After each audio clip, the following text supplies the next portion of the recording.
bonito irnos reencontrando. Y realmente le agradezco mucho la invitación para hablar de estos resultados, ¿no? Que para nosotros realmente ha representado un trabajo de muchos años de llevar a cabo y bueno, un placer poder compartirlo con vosotros. Perfecto, pues vamos a hablar de dieta mediterránea y mindfulness y sus efectos beneficiosos durante el embarazo. Vamos a ver si puedo pasar las diapos. Vale. Para centrar un poquito el problema, vamos a empezar hablando de restricción de crecimiento y de bebés que nacen más pequeños, ¿no? Sabemos que la restricción de crecimiento es un problema prevalente. La definición más, bueno, hay mucha controversia ahora sobre cómo definimos, pero se supone que es alguien que no crece, un feto que no crece acorde a su potencial y que nace con un peso inferior al percentil 10. Sabemos que tenemos dos fenotipos de bebés pequeños, ¿no? Aquellos que se hacen más pequeñitos, normalmente asociados a preeclampsia, prematuros, precoces, como el de la foto de arriba, ¿no? Que realmente es un retraso de crecimiento muy severo, pero menos prevalente. Y después tenemos aquellos niños que nacen normalmente a término, que en lugar de pesar 3 kilos pesan 2,700, que bueno, tampoco parece que son mucha cosa, pero que también sabemos que asocian morbimortalidad, ¿no? ¿Y por qué es importante hablar de restricción de crecimiento? Porque no solo es un tema de tamaño, de que nacen un poco pequeñitos y ya está, sino que realmente es un tema mucho más relevante. Sabemos que nacer con un peso por debajo del percentil 10 va a asociar más mortalidad perinatal, se mueren más estos niños en la etapa perinatal, más complicaciones neonatales, más necesidad de UCI, de complicaciones respiratorias, de todo tipo de complicaciones. Pero no solo tiene consecuencias a corto plazo, sino que también tiene consecuencias a largo plazo, ¿eh? Hemos hecho muchos estudios, nosotros y otros grupos en el mundo, que han demostrado, ¿no?, que nacer pequeño, tanto el pequeño más grave como el pequeño que es aparentemente más leve, tiene consecuencias a largo término. Estos niños son niños que tienen más dificultades en la escuela, más déficit de atención, patología del espectro autismo, tienen un mayor riesgo cardiovascular, tienen menos capacidad del ejercicio de adultos y más probabilidades de morirse de un infarto o un problema cardiovascular en vida adulta, y tienen más programación metabólica, más obesidad, más diabetes, con lo cual realmente es una patología o una condición muy importante, muy relevante, no solo a corto plazo, sino para a nivel de salud pública, ¿no?, en la salud en general.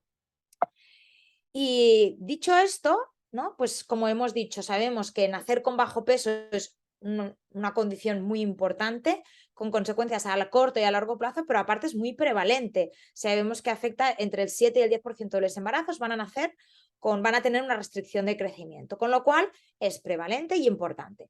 Pero ¿tenemos algún tratamiento, alguna manera de prevenirlo?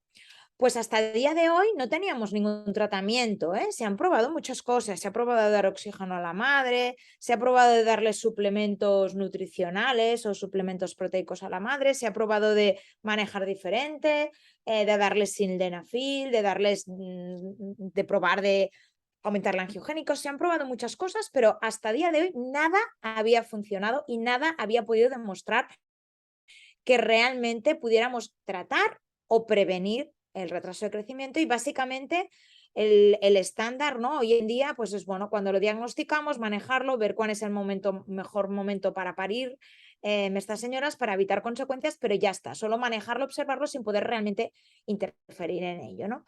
Entonces, después de muchísimos años desde el grupo de Barcelona, ¿no?, liderado por Ratacós, que hemos estado estudiando mucho la restricción de crecimiento y sus consecuencias a corto y a largo plazo, que hemos tenido consecuencias de neuro, de cardio, metabólico, de todo. Después de tanto entender y estudiar, hemos dicho, ostras, pues dijimos, ¿no? Pues ostras, igual que hagamos algo, ¿no? Que intentemos curarlo, tratarlo, probar alguna cosa, ¿no? Pero para ello tuvimos que hacer como un stop, ¿no? Y para atrás y decir, vale, si queremos tratarlo, tendríamos que ir a ver cuáles son los factores que realmente influencian el crecimiento fetal. Entonces, esto es un estudio que empezamos ahora ya hace más de 5 años, igual 6, 7 años, que esto fue realmente el proyecto de Jessie Miranda y su tesis doctoral, ¿no?, que en el cual queríamos como fenotipar, entender muy bien cuáles eran los factores que influenciaban el crecimiento fetal y con lo cual que eran potencialmente modificables y que podíamos tratar. Insisto en esto de que fueran potencialmente modificables, ¿no?, porque sabemos que hay muchos factores que influencian el crecimiento fetal y que hacen que un bebé tenga restricción de crecimiento, y probablemente no es una cosa, no hay una causa única, ¿no?, de restricción de crecimiento, sino que hay muchos factores que van influenciando y que hacen que esa placenta al final no se desarrolle bien y el bebé no crezca bien, ¿no? Y probablemente una cosa sola no, pero si tenemos una madre que es un poco añosa, que come mal, que fuma, que encima está estresada y que, bueno, claro, es que vas sumando boletos de lotería para que al final te acabe tocando y al final acabes teniendo esta placenta que es insuficiente, ¿no? Y como decía, con Jessit Miranda, con su tesis doctoral, básicamente lo que hicimos es estudiar más de 1000 embarazos, en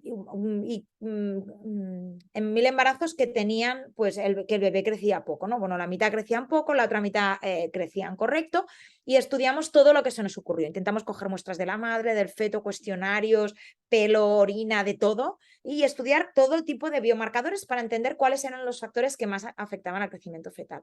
Y nos dimos cuenta, intentando buscar factores potencialmente modificables, que había 2 factores que en realidad eran muy importantes y que tenían un peso muy importante para el crecimiento fetal. Y uno de estos factores era la nutrición. Entonces, esto fue una cosa que nos medio sorprendió, ¿no? Porque, a ver, que la nutrición afecta al crecimiento es una cosa que todos sabemos, ¿no? Pero nosotros pensábamos que esto era una cosa más de países en vías de desarrollo. No sé, claro, sabemos que una madre que vive en un país de África en guerra, que realmente no comen, que tienen una malnutrición terrible, pues que allí tienen más insuficiencia placentaria y más bebés pequeños. Eso es evidente y no hace falta hacer estudios para saberlo, pero pensábamos que en nuestro medio pues esto no aplicaba. Pero nuestra sorpresa fue que realmente las mamás que tenían bebés pequeños comían peor. ¿Eh? En la gráfica de la izquierda veis, ¿no?, pues que las mamás que comían, que tenían bebés pequeños, pues comían menos productos saludables, igual comían menos pescado, menos aceite de oliva, menos verduras, menos productos saludables, digamos, y en cambio comían más productos no saludables, productos procesados, más sal, o sea que realmente la nutrición era diferente. Y dices, bueno, comían un poco peor, pero bueno, ¿qué más da? No, no, no, es que esto afectaba, ¿no? Por ejemplo, la ferritina, ¿no?, de estos bebés, como la mamá comía peor, pues los bebés estaban peor. Hicimos un análisis metabolómico muy complicado, que esto, si queréis más datos, nos lo tendrá que explicar, porque realmente fue un análisis muy extensivo y muy completo, pero que básicamente nos decía que estas mamás que comían peor y cuyos bebés eran más pequeños tenían una alteración metabólica, ¿no?, con el colesterol más alto, la glucosa más baja, con un perfil lipídico ya más malo, ¿no? O sea que realmente incluso en un medio desarrollado en el cual las mamás tienen acceso a la comida y nadie pasa hambre porque le falte dinero para comprar comida y que aparentemente comían normal, pues comían peor esas mamás que tenían bebés pequeños, con lo cual había una potencial mejora. Y que sobre el estrés, bueno, pues la verdad es que es verdad, ¿no? En nuestra sociedad sufrimos todos de estrés, y si preguntas a alguien si está estresado, todo el mundo te va a decir que tiene cierto grado de estrés, ¿no? Y realmente vimos que había una correlación muy clara entre el nivel de estrés de las mamás y el peso al nacimiento, que esto es una cosa que ya se había visto. Se supone que esto no solo es que las mamás que tienen más estrés estén estresadas, sino que cuando hay más estrés, hay una enzima en la placenta que hace como de barrera, porque sabemos que el cortisol, si le llega directamente al feto, le afecta a su crecimiento, ¿no? Todos sabemos que si un feto recibe muchas dosis de corticoides va a crecer menos, ¿no? Y en modelos animales también se ha visto. Tú a una ratita embarazada le inyectas cortisol y el bebé crece menos, ¿no?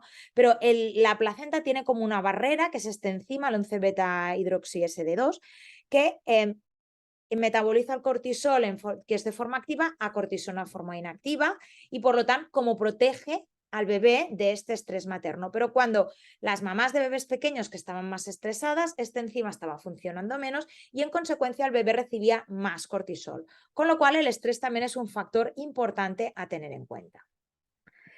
Y aquí ya sí que nos lanzamos, ¿no? Dijimos, vale, pues hemos identificado que la nutrición y el estrés pues son factores que tienen una importancia o un cierto peso, ¿no?, que no explican todo, pero que probablemente tienen un efecto sobre el crecimiento del bebé. Dijimos, bueno, vamos a intentar mejorar algo, porque ya aparte de generar evidencia y understanding e intentar entender mejor, vamos a ver si podemos mejorar algo. Y podemos usar mejorar esta dieta, mejorar este estrés, podemos cambiar el estilo de vida de estas mamás y usarlo como una medicina. Y de aquí nació la idea del IMPACT, ¿no? El IMPACT fue un ensayo clínico randomizado que lideró la doctora Francesca Crovetto y que empezamos hace ya 5 años, estuvo reclutando pacientes más de 2 años. La última paciente, por suerte, parió en marzo de 2020, con lo cual pudimos completar el estudio. Y era un estudio que incluyó más de 1.200 embarazadas, eran pacientes que tenían algún factor de riesgo para tener bebés pequeños, y a las 20 semanas se randomizaban al azar a usual care, es decir, control normal del embarazo sin nada especial, dieta mediterránea o reducción de estrés, ¿vale? Y al azar les tocaba una de estas 3 cosas. El outcome primario que decimos, vale, pues con esto, ¿qué creemos que va a pasar? ¿No? Porque cuando tú haces un ensayo clínico randomizado tienes que como predefinir qué es lo que quieres mejorar. Y dijimos, vale, nos lanzamos a la piscina, creemos que si esto funciona vamos a conseguir reducir hasta un 30% la probabilidad de que el bebé nazca con bajo peso. Dijimos, creemos que también vamos a reducir complicaciones perinatales y creemos que también vamos a mejorar el neurodesarrollo y el perfil cardiovascular de estos niños cuando tengan 2 años. Os aviso que esta parte de 2 años de vida aún estamos trabajando en ella y no podré presentar datos, pero sí que presentaré datos del resto.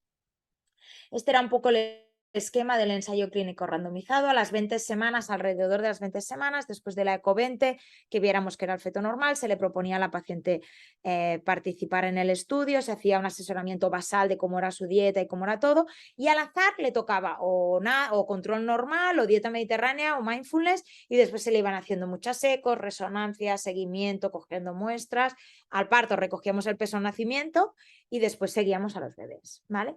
¿Y en qué consistía esto de la dieta mediterránea? ¿No? Porque la gente nos dice, ya, pero es que en Barcelona, claro, la gente ya come dieta mediterránea, pero no es así. O sea, de hecho, cuando miramos a nivel basal, menos del 10% de las embarazadas de Barcelona tienen una dieta mediterránea, siguen una dieta mediterránea óptima. Es verdad que la dieta probablemente en otros sitios en Estados Unidos probablemente es peor, pero hay capacidad de mejora. Es verdad que hay un pequeño porcentaje de la población que come perfecto, pero la mayoría de embarazadas, aunque es verdad que muchas de ellas se esfuerzan, no comían de forma óptima. ¿Y en qué se basa la dieta mediterránea?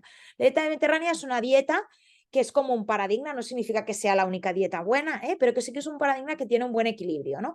Te dice la dieta mediterránea que en cada comida tú lo que deberías comer es como la mitad de tu dieta debería basarse en producto en verdura y fruta fresca, y esto debería ser como una gran base de nuestra comida.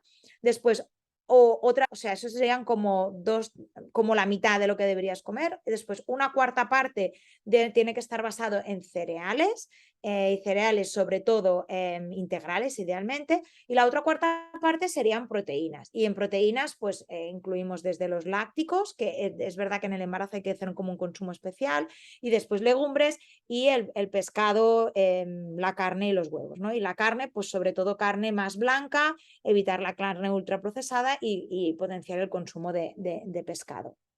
Con lo cual, no es solo que añadamos cosas, sino que tiene que ser una dieta equilibrada, ¿no? Mucha fruta, verdura, un poquito de cereales, un poquito de proteínas y todo de forma equilibrada. Aparte, hay una parte muy importante de la dieta mediterránea, que es el tema del aceite de oliva extra virgen, que como condimento para cocinar es como la fuente y es una de las bases de la dieta mediterránea, y aquí es un producto caro, con lo cual esto se lo dábamos gratis a la señora. Y después están las nueces también como fuente de ácidos grasos, que también se lo dábamos de forma gratuita a las pacientes. ¿Y cómo era esta intervención? Pues bueno, nosotros por suerte trabajamos en el Hospital Clínica y el equipo del doctor Ramón Estruc, que fueron los que publicaron el estudio Predimed, que es un estudio pionero que hace ya muchos años, en 2013, demostró que siguiendo un programa de dieta mediterránea podías reducir mortalidad cardiovascular, y ellos ya tenían montado un programa de promoción de dieta mediterránea que adaptamos en el embarazo. Y básicamente lo que hacíamos es, pues las señoras cuando entraban en esta rama se sentaban con la nutricionista, que les hacía unas encuestas para ver cómo comían, y lo que hacían era mejorar esta nutrición que tenía la embarazada ya de base para que se acercara lo máximo a dieta mediterránea. Entonces era como personalizado.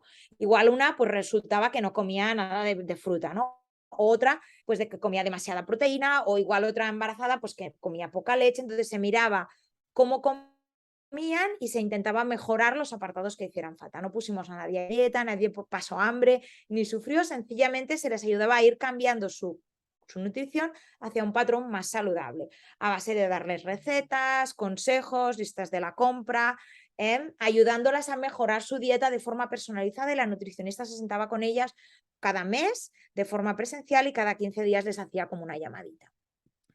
Y después, para mirar si esto realmente funcionaba, les hacíamos como unos cuestionarios para ver cómo comían, y en orina y en sangre se midieron unos metabolitos reaccionados con aceite de oliva y nueces para ver si realmente estaban siguiendo la intervención o no, si lo estaban haciendo o no.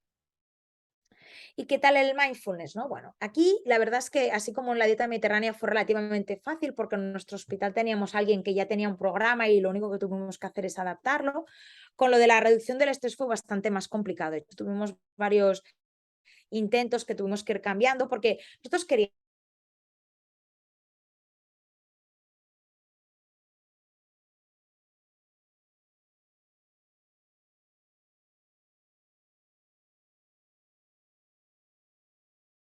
y un programa reproducible que se pudiera hacer, ¿no?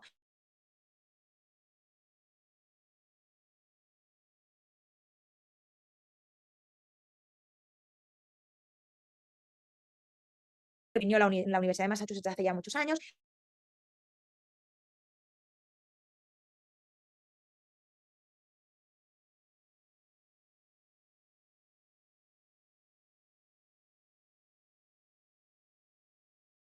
y que ha demostrado que con cáncer pues puede reducir su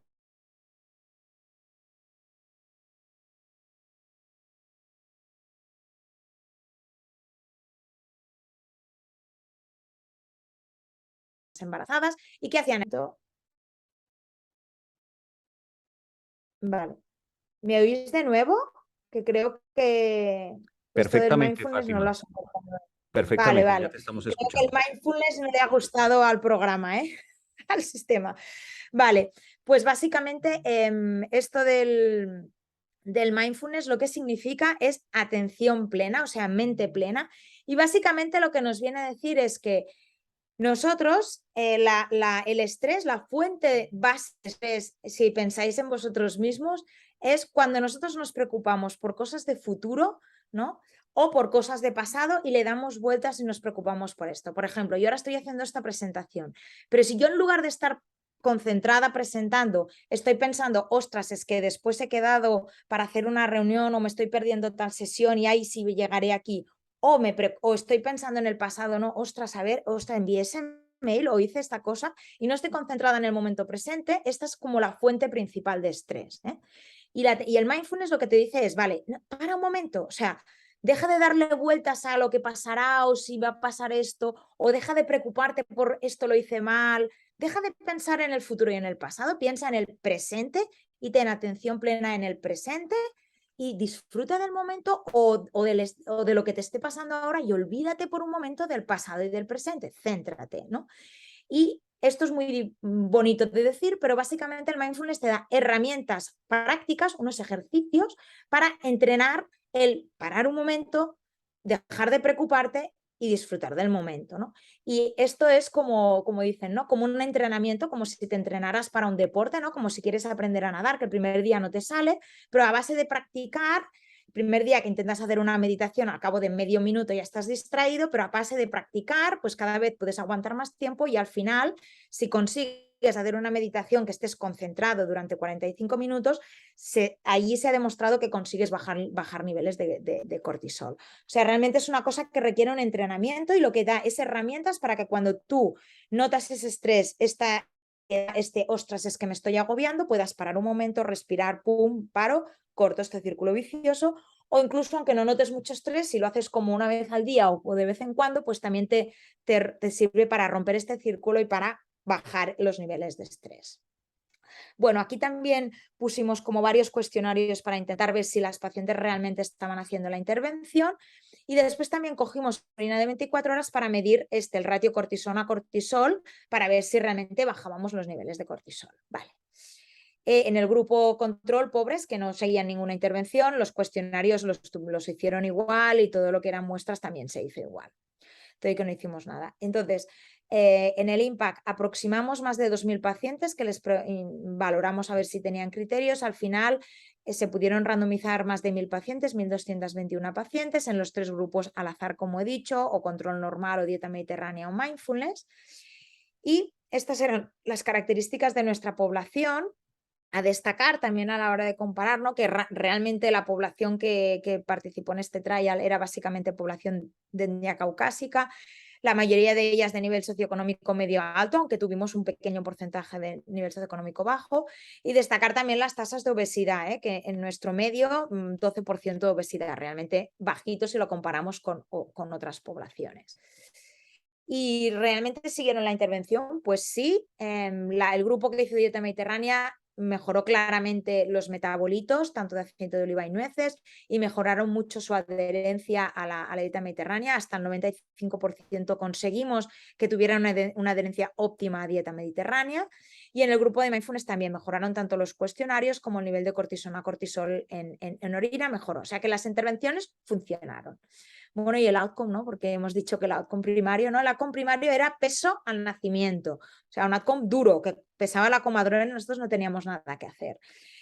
Entonces, en el grupo usual care, o sea, en el grupo que no hicimos nada, tuvimos un 22% de niños que nacieron con un bajo peso, con un peso por debajo del percentil 10, porque ya he dicho que era población de alto riesgo, y este porcentaje bajó de un 22 a un 13,6% en aquellas que hicieron dieta mediterránea y a un 14% en aquellas que hicieron mindfulness. Entonces, las intervenciones pudieron reducir de forma estadísticamente significativa la incidencia de tener un bebé pequeño.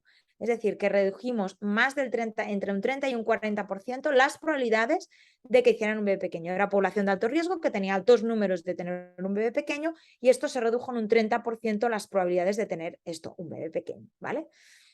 Si miramos en general otros resultados perinatales, ¿vale? Que son estos del secondary outcome, vimos que en general, como resultado perinatal adverso, también hubo una reducción estadísticamente significativa en las dos ramas, más en dieta mediterránea que en mindfulness, pero las dos estadísticamente significativa.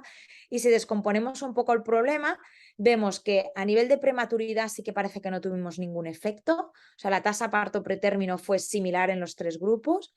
La tasa de global no, pero ya veréis después que la tasa de preeclampsia tardía sí que se redujo, la tasa de retraso de crecimiento severo, la muerte perinatal no teníamos suficiente N, pero sí que hay una tendencia menor y otras complicaciones neonatales no tuvimos mucho efecto.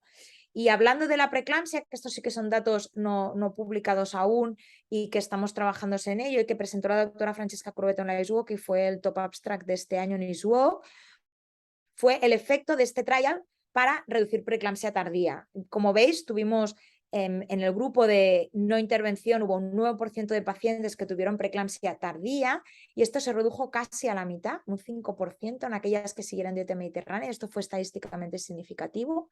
Y en aquellas que hubo mindfulness, la reducción fue no estadísticamente significativa, pero también hubo una bajada de un 5,5%. Es decir, que el hecho de seguir una dieta mediterránea, una reducción de o el tema de la reducción de estrés parece que también mejoró la preeclampsia tardía. Y bueno, os enseño aquí también otros datos, ¿no? Porque podéis comprender que aquí cogemos muchas muestras, miramos muchas cosas y en los próximos meses irán saliendo más artículos de cosas que vamos analizando, pero hemos cambiado también cosas a nivel biológico, ¿eh? Por eso lo he puesto, por ejemplo, la microbiota, que sabéis que es como las bacterias que viven con nosotros, pues conseguimos mejorar la microbiota, cambiarla y diréis, bueno, claro, si comes diferente, pues probablemente tu microbiota cambiará, pero magia, el mindfulness, ¿no? La reducción del estrés también consiguió cambiar la microbiota. Básicamente esto lo he puesto para mostrar que fueron intervenciones que como son de estilo de vida a veces pueden parecer como que son así un poco esotéricas, pero que tuvieron cambios biológicos, marcadores biológicos que medimos cambiaron, la microbiota cambió. ¿No? Y un poco como vemos este panorama, ¿no? Este es un esquema muy bonito que trabajó Jessit y que hizo Jessit para un review que hicimos sobre restricción de crecimiento, ¿no? De que realmente la restricción de crecimiento tiene un impacto a largo término en la salud cardiovascular del niño, ¿no? Y que cuanto antes es el insulto, más es el efecto, y que podríamos, no sé, intentar mejorar la nutrición de estos niños para reducir su riesgo cardiovascular, pero que lo ideal es actuar cuanto antes posible. Y si podemos mejorar el estilo de vida materno para prevenir y que ese niño ya nazca con buen peso y ya no tenga restricción de crecimiento, vamos a prevenir todas las consecuencias a largo término que hubiera potencialmente tenido, ¿no? O sea que realmente creemos que es la clave, ¿no? Para mejorar lo ideal, para mejorar la restricción de crecimiento, lo ideal es que ya no pase, porque probablemente cuando pasa es muy complicado revertirlo, ¿no? Pues vamos a actuar antes de que pase la restricción de crecimiento, mejorar el estilo de vida de la madre y prevenir esta restricción de crecimiento. Y hasta aquí mi charla. Muchas gracias por la atención y bueno, encantada si tenéis preguntas de responder o de comentar. Muchas gracias.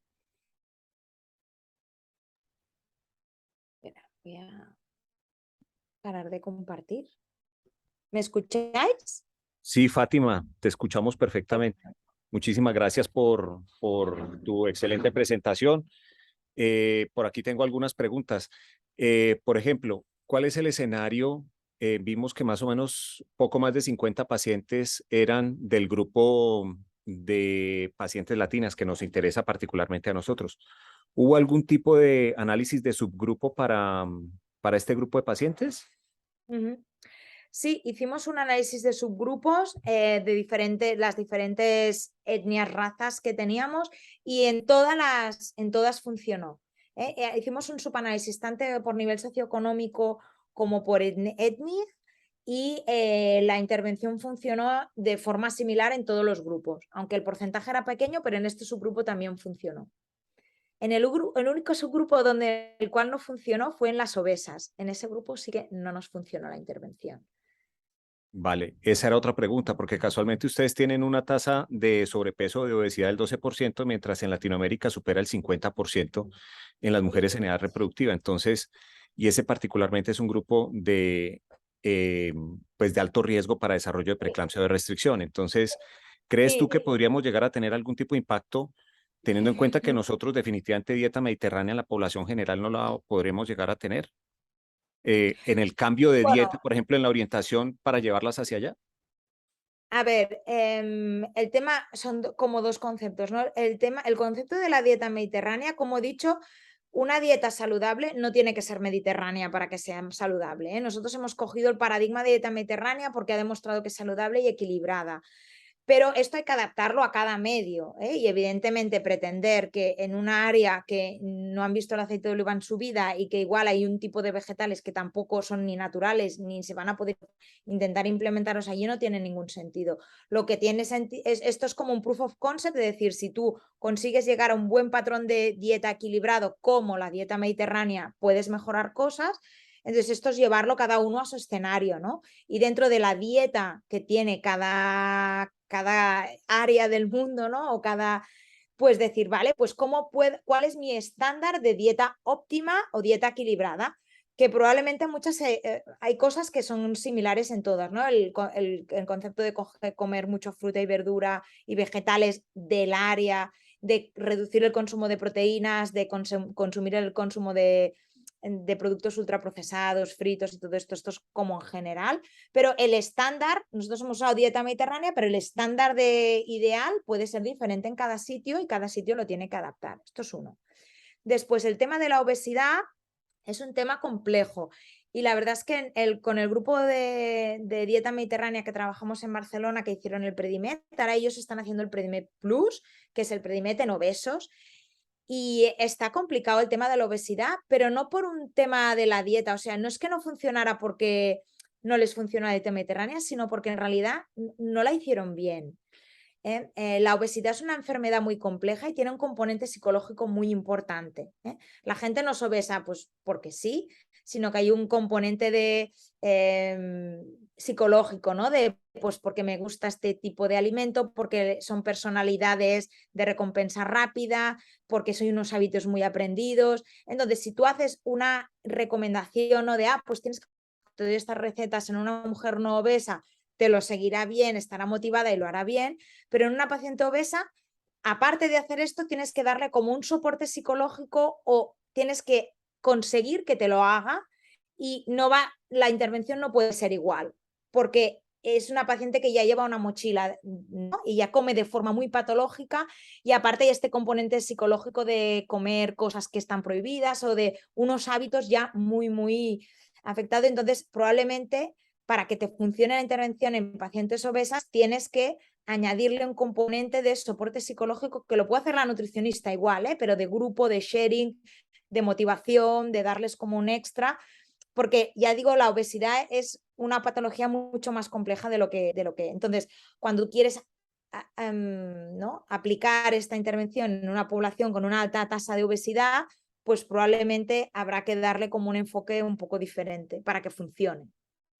Pues es complejo.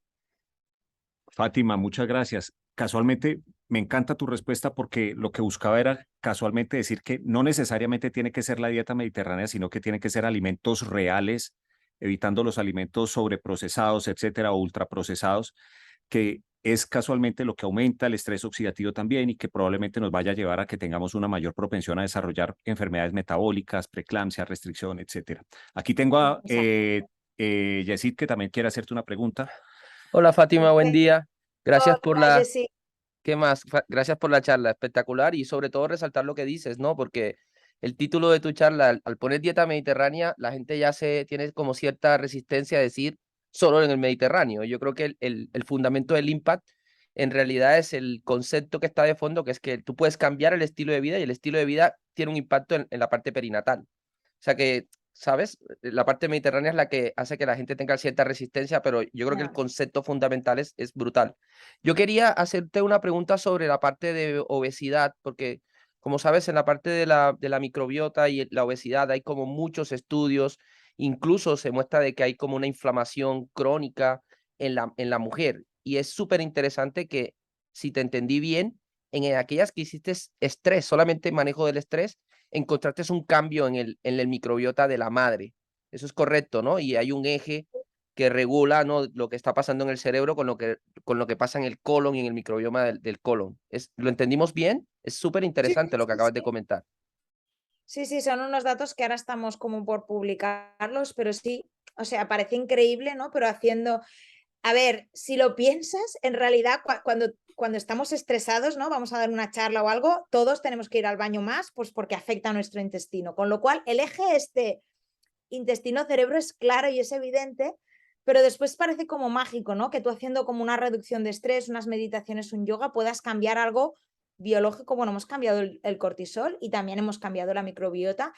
Y esto es súper interesante que puedas cambiarlo porque como, bueno, claro, lo sabes mejor que yo, ¿no? Que después si tú cambias tu microbiota, mejora tu salud en general, ¿no? Mejora la inflamación, el sistema cardiovascular, el neurodesarrollo, la inmunidad, es que mejoran muchísimas cosas porque la microbiota es una parte fundamental.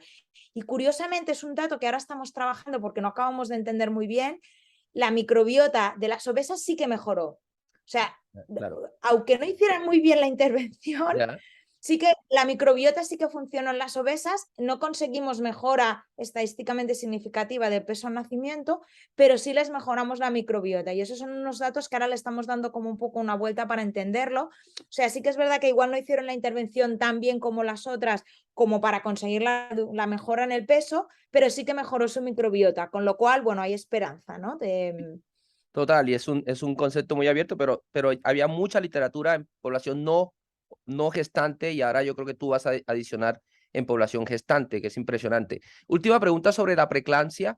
Estas preeclampsias que se redujeron, ¿algún subgrupo en particular que te hubiera llamado la atención? Digamos, lo redujiste más en chicas con un índice de masa corporal un poquito por encima o pacientes que no tenían una enfermedad placentaria claramente. ¿Tú crees que estás como coartando otra fisiopatología, ¿sabes? Otra causa independientemente de lo que estamos haciendo con aspirina? Es exactamente esto, porque la preeclampsia precoz, la de la aspirina, esa se quedó igual, pero es que no se movió ni un número, o sea, igual. Y la que hemos cambiado, la que hemos reducido es la que la aspirina no te mejora, la tardía, la a término. Esa que el ASPRE vio que no conseguía mejorar, esa es la que con la dieta y la reducción de estrés se mejora. Con lo cual, probablemente estamos apuntando a otra vía fisiopatológica de la preeclampsia que igual tiene razón Basqui, ¿no? Con lo del sistema cardiovascular o son datos que aún estamos trabajando y que Francesca está trabajando en el artículo y podremos desgranar un poquito más, pero es esa preeclampsia tardía a término que igual el componente placentario no es tan importante, la que hemos conseguido mejorar con la dieta. O sea que está bien porque es como complementaria a la aspirina. Sí. Excelente. Felicidades por los resultados. Muchas gracias, Fátima. Gracias. Fátima, muchísimas gracias por estar con nosotros. Te agradecemos muchísimo. Seguro que va a ser de muchísima utilidad para el grupo de ginecólogos y obstetras que trabajamos en la región y en Colombia, pues en el manejo de las pacientes con riesgo alto para desarrollo de preeclampsia, restricción de crecimiento intrauterino. Son conceptos muy claros, novedosos y que definitivamente van a marcar a nosotros una pauta a seguir de aquí en adelante. Te queremos agradecer de manera muy especial a nombre de la Asociación Risaraldense de Ginecología y Obstetricia el que nos hayas podido acompañar. Sabemos de la apretada agenda que tienes hoy allí en el Congreso que estás en Málaga. Muchísimas, muchísimas gracias. Te mandamos un abrazo muy fuerte de nuestra parte. Muchísimas gracias por la invitación. Gracias, un placer. Un abrazo a Gracias. todos. Gracias. Adiós. Chao. Chao.